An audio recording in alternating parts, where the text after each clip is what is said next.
You don't think you need this video, and that's part of the problem. You convinced yourself you're different, smarter than the average trader, more intuitive, more seasoned. You break rules because you understand the market. You hold losers because you see something others don't. And every time the trade goes against you, you call it patience instead of pride. But here's the truth no one told you. The market doesn't humble beginners. It humbles the confident who refuse to listen. The charts warned you. Your rules warned you. Your gut even warned you. And like Balaam beating the donkey, you ignored the messenger until the account took the hit meant to get your attention. This video isn't for traders who want another indicator. It's for the traders who keep getting taught instead of getting paid. Because humility is optional. Being humbled is not. So if you're still here, good. That means the market hasn't had to finish the conversation yet. So stay right here. This lesson is cheaper than the one the market has planned for you.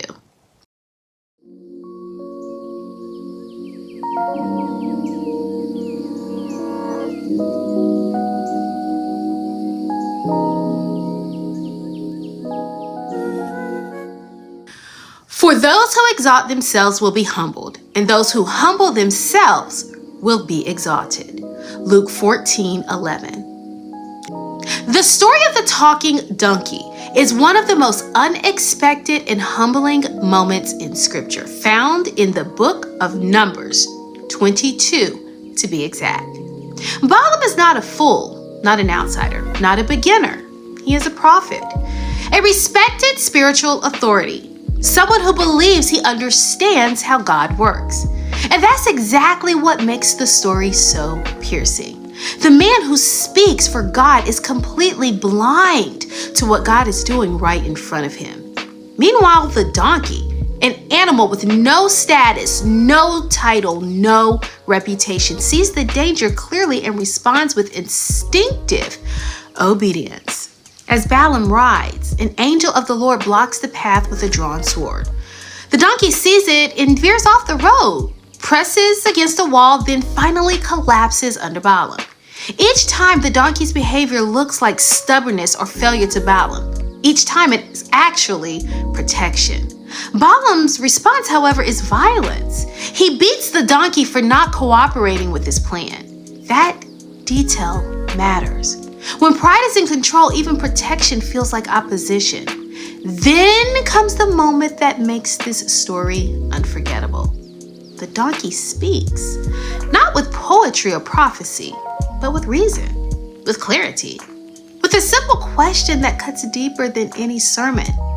What have I done to you that you would beat me like this? It's not the miracle of speech that's most stunning. It's that the donkey shows more self-awareness, logic, and restraint than the prophet riding her. God uses the lowest voice in the story to confront the highest ego. Only after the donkey speaks does God open Balaam's eyes. And suddenly, what was invisible becomes obvious. The angel, the sword, the danger. The realization that the donkey wasn't delaying him, she was saving his life. The lesson lands hard. Spiritual authority does not equal spiritual awareness. Experience does not guarantee humility, and sometimes God will use the most unexpected messenger to stop us before our momentum becomes our downfall. The talking donkey isn't a cute Bible story. It's a warning, a reminder that when we're too proud to listen, God may speak through inconvenience, resistance, delay, or even embarrassment. And if we still refuse to see, He may let consequences finish the sentence. The real question, the story leaves us with is this: what has been trying to protect you that you've been punishing instead? Now let's bring this story out of the saddle and into the market, because the talking donkey isn't ancient folklore, it's a mirror. The market, like that donkey, is constantly trying to save you from yourself. It speaks through price, structure, volatility, and failed follow-through. And just like Balaam, many traders don't lack intelligence or access to information. They lack humility. Do you refuse to take a stop loss? Pride convinces you that closing a losing trade is an admission of incompetence rather than an act of discipline. You tell yourself it'll come back, not because probability supports it, but because your ego can't stomach the idea of being wrong. So you sit there, watching red bleed deeper, calling it patience, while anxiety tightens your chest. This isn't just about money. It's the slow erosion of the trust in yourself. Every time you ignore your stop, you teach your nervous system that rules are optional under pressure. Over time, that internal inconsistency becomes more damaging than any single loss. The market didn't break your discipline. You voluntarily did it. Do you overtrade to prove you're right? After a loss, pride doesn't want rest. It wants redemption. So instead of stepping back, you click faster. Another setup, another entry, another chance to prove you're still that trader. The screen becomes a battlefield, and every trade feels personal. The pain here is exhaustion, disguised as determination. Overtrading isn't ambition, it's emotional overexertion. You're no longer trading the market, you're trading your wounded confidence. And the market, unemotional and indifferent, happily accepts that extra liquidity that you are willingly offering up. Do you ignore market structure? Because you feel it. Pride loves intuition when it hasn't been earned in the moment. You ignore support, resistance, volume divergence, because let's face it, you feel a move coming. And sometimes you're right, which is the most dangerous reinforcement of all. It convinces you that rules are for other people. But when intuition replaces confirmation, anxiety replaces clarity. You're no longer grounded, you're guessing with confidence. And when the trade fails, it doesn't just cost you money, it costs you orientation. The market feels chaotic not because it is, but because you stepped outside its language. Do you ever hold losers longer than winners?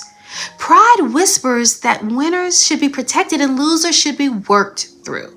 So you take profits quickly, afraid they'll disappear, but let losses linger, convinced they owe you a reversal. This upside down risk logic quietly strangles your expectancy. The pain shows up later when you realize you've been right often and still unprofitable. Nothing is more disorienting than effort without reward. Pride kept you emotionally invested in being right, while profitability required you to be consistent. Let me guess, you're not journaling because you already know your mistakes.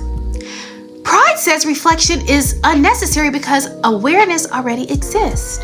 You tell yourself, I know what I did wrong, and move on, never writing it down, never tracking patterns, never confronting repetition. Knowledge without documentation feels inefficient, but it's deceptive. The pain here is stagnation. The same mistakes show up in different clothes, and you wonder why growth feels slow despite experience. Journaling doesn't expose ignorance, it exposes patterns. And pride hates patterns because patterns remove excuses. Have you ever doubled down instead of reassessing? When the trade moves against you, pride reframes recklessness as confidence. You add size to improve your average, not because the setup improved, but because your identity is under threat. You're no longer managing risk, you're defending your self-image. The pain becomes physical, shallow breathing, tense shoulders, hyper-focus. The trade has hijacked your body, and even if your price eventually moves your way, the cost has already been paid in stress, cortisol, and the quiet reinforcement that emotional decisions are acceptable. And let me guess, you blamed the market instead of adjusting yourself. Pride externalizes failure as its alter ego, the news, the manipulation, the market not respecting levels anymore. This protects the ego, but blocks growth. If the problem is always external, there's nothing to refine internally. The pain is powerlessness. You feel like a victim of randomness instead of a participant in probability. But the moment humility enters, what is the market teaching me right now? Control returns. Not control over outcomes, but control over execution. And that's where consistency is born. Here's the uncomfortable truth. The market humbles everyone, but it only destroys those who refuse to humble themselves first. The donkey was trying to save Balaam's life. The market has tried to save your account. The question is whether you'll listen or keep swinging at the very thing trying to protect you. You are not broken. You are not slow. You are not bad at trading. What you're experiencing is what happens when capable, intelligent people step into a system that speaks a different language than the ones they were taught to survive in. If you felt defensive, tense, or resistant in the market, that doesn't make you weak. It makes you human. Especially a human who has learned over time that mistakes can be costly and vulnerability is rarely rewarded. Humility sounds noble in theory, but in unfamiliar systems, it often feels unsafe. When you don't fully understand the rules yet, being humble can feel like standing exposed without armor. Many of us were raised to believe that not knowing is dangerous, that asking questions invites judgment, and that admitting uncertainty puts you at risk of being taken advantage of. So pride becomes a shield, not because you think you're better than others, but because you're trying to protect yourself. The market has a way of triggering old survival patterns. It's fast, impersonal, and unforgiving. There's no reassurance, no context, explanation, just outcomes. For people who have had to be competent early, strong for others, are hyper aware of consequences, humility can feel like giving up control. And control once kept you safe. Of course you resist letting it go. But if you've ever felt embarrassed after a loss, frustrated by rules you didn't fully trust yet, or angry at yourself for knowing better, hear me clearly. You're not alone. Every disciplined trader you admire has stood exactly where you are, confused, humbled, defensive, and learning. The difference is not that they avoided that stage, it's that they didn't stay stuck in it. There is a gentler way forward. Humility doesn't mean shrinking or doubting yourself. It means allowing yourself to be a student again, without shame. It means letting structure support you instead of interpreting structure as limitation. And most importantly, it means choosing growth before the market forces it through pain again. Faith teaches us something powerful here. Humility is not punishment, it's protection. In scripture, God often intervenes before destruction, not after. The invitation is always extended first. That same invitation exists here. You can humble yourself before the market does. You can choose awareness over reaction, learning over ego, and alignment over anxiety. If you're looking for a space where you can explore these lessons with grace, context, and support, I invite you to join our Bible study. It's a place to slow down, ask real questions, and connect spiritual wisdom to real-world challenges like trading, discipline, and self-trust. Click the link in the description to join us. And if this message resonated, if you felt seen even just a little bit, comment below, like this video, and subscribe. You're not late, you're right on time. You've got this. Peace and blessings.